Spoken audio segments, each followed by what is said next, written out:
Georges Naoum, bonjour. Vous êtes directeur national des études et directeur du campus de Paris de l'école XP et vous êtes aujourd'hui avec nous sur ce salon Studirama. En quoi ce type d'événement est-il important pour une école comme la vôtre ? Les salons comme le salon Studirama sont importants à plusieurs titres. Le premier, c'est que c'est le début de la saison de salon déjà, comme celui-ci. Mais au-delà de ça, c'est qu'on va pouvoir aller au contact de nos futurs étudiants. Quand je dis nos futurs étudiants, c'est aussi les parents de nos futurs étudiants. C'est important pour présenter l'école, pour la faire connaître, la faire découvrir, parce que XP est relativement récente par rapport à beaucoup de vénérables institutions qui sont présentes aujourd'hui.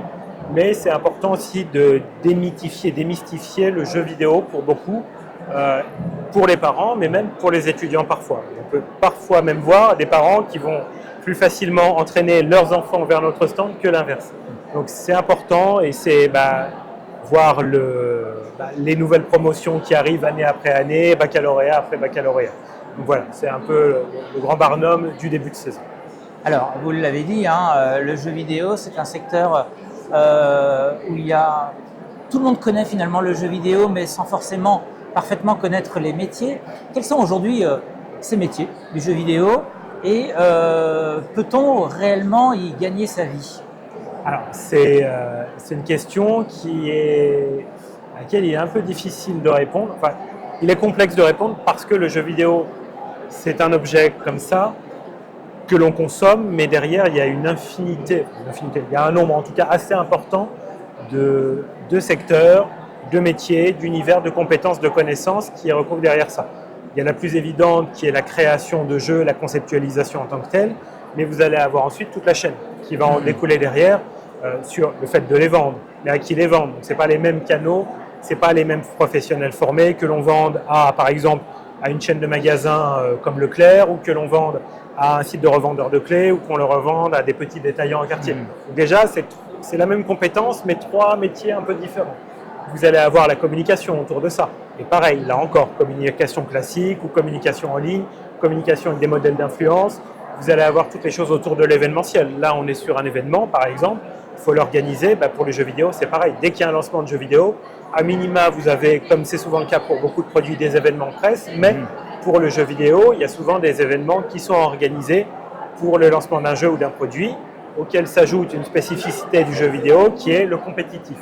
C'est-à-dire que vous allez avoir l'e-sport, le sport électronique, pour lesquels il y a des besoins très spécifiques d'événementiel, qui sont à la croisée entre l'événementiel sportif, l'événementiel spectacle et l'événementiel gaming, avec tout ce que ça implique en termes techniques, de compétences, de connaissances, de surveillance des scores et des déroulés des matchs. Donc vous avez tout ça, et vous allez avoir aussi des métiers plus classiques, de la même manière que si, je ne sais pas, vous vendez des canapés, il vous faut un comptable, vous vendez des jeux vidéo, il vous faut un comptable. Vous êtes un studio de jeux vidéo, vous embauchez des développeurs, des créateurs, il vous faut des ressources humaines, etc. etc. Donc il y a toute cette infinité-là. Un secteur en expansion, on le comprend, avec donc finalement une grande variété de métiers. L'école XP, pour sa part, forme auquel de ces domaines et quels sont, dans les grandes lignes, pour l'instant, les cursus de votre établissement ? Alors, nous, historiquement, nous sommes une école sur le secteur et les métiers du jeu vidéo. Historiquement, notre cœur de métier, c'est de l'école de commerce, mais on a élargi le scope à plusieurs domaines, plusieurs secteurs qui sont relatifs aux jeux vidéo. Il y a évidemment tout ce qui est lié à l'école de commerce, marketing, communication, événementiel. Vous allez avoir, hormis cela, le streaming et l'audiovisuel, vous allez avoir l'e-sport, vous allez avoir le game design, vous allez avoir l'influence, tout ce qui va nous permettre de préparer les étudiants au choix de leur spécialisation en 3e et en 5e année. Et l'idée derrière tout ça, c'est de leur donner une formation suffisamment large, de la rendre suffisamment polyvalent et en tout cas avec une très bonne connaissance du secteur pour après se spécialiser derrière. Donc on va former à ces métiers-là, ces secteurs-là, ces parties de secteurs-là pour qui après fassent leur choix d'orientation professionnelle. D'accord. Donc une formation, si je vous suis, de tronc commun, fondamentale et ensuite des spécialisations au fil des années. Tout à fait. En spécialisation, on va avoir le marketing, on va avoir la communication et l'influence, on va avoir l'événementiel, on va avoir le streaming et l'audiovisuel et le petit dernier qui est le game design. D'accord. Pour des cursus de quelle longueur ? C'est 5 ans ? 3 ans et 5 ans. 3 ans et 5 ans. D'accord.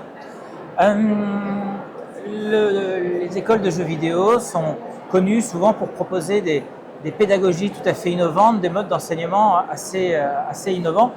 Finalement, quand on entre dans une école comme XP, qu'est-ce que l'on va trouver? C'est des cours, des stages, des projets, des ateliers. Comment est-ce que ça se passe? Écoutez, tout ça, mon capitaine.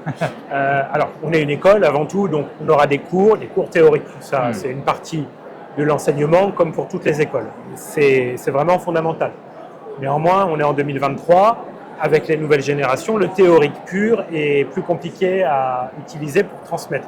Donc, on a une pédagogie basée sur le projet, basée sur tout un tas de choses qu'ils vont réaliser selon les matières où ils vont mener des projets seuls ou en groupe, produire des choses, réaliser des choses, que ce soit des événements, des activations commerciales, que ce soit des tournois, que ce soit créer des produits fictifs, que ce soit même parfois répondre à des besoins, des problématiques que viennent leur poser des partenaires ou des entreprises. Donc ça, c'est important, c'est qu'il y ait vraiment ce côté concret. Après cette partie concrète et après la partie théorique, il y a de la pédagogie qui est dédiée. Quand vous apprenez l'organisation de tournois, par exemple, vous avez des outils dédiés. Vous avez des outils comme Tournament ou comme SmashGG qui sont des outils d'organisation de tournois, qui sont des plateformes dédiées. On va avoir tous les outils qu'on peut retrouver dans d'autres écoles autour de la suite Office, de la suite Google, de la suite Adobe, évidemment.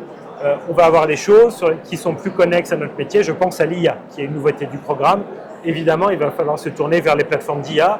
Quand on parle de métaverse ou de NFT, il faut se tourner vers les choses, les supports, les programmes qui nous permettent de faire ça aussi. Donc, on va avoir cette spécificité-là. Et puis, mine de rien, il y a aussi un support de base qui est le jeu vidéo en tant que tel. Donc, ça implique des PC pour faire tourner des jeux vidéo, ça implique des consoles avec des jeux. Voilà, on va avoir cette particularité, cette spécificité-là.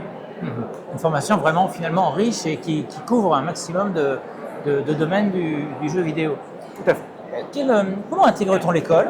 Après le bac, en admission parallèle peut-être? Et quelle qualité recherchez-vous chez ceux qui postulent?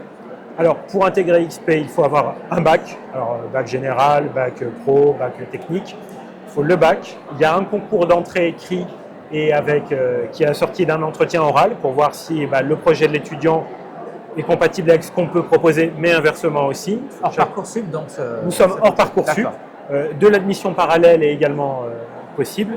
Et les qualités qu'on va rechercher, c'est premièrement de l'appétence, de l'envie, de la passion pour le jeu vidéo. La même pour le sport électronique. Après, le curseur d'équilibre entre les deux peut être différent. Et de la curiosité, de la vivacité d'esprit. Des gens qui ont envie de réussir dans un secteur qui est encore relativement nouveau, où il y a encore de très belles places à se faire. Il y a encore beaucoup de choses non seulement à inventer, mais aussi à adapter, puisque comme les autres secteurs, les innovations technologiques bouleversent la manière dont ça fonctionne. Parfait, très bien. Merci beaucoup Monsieur Naoum pour ces explications et très bon salon à vous. Merci beaucoup.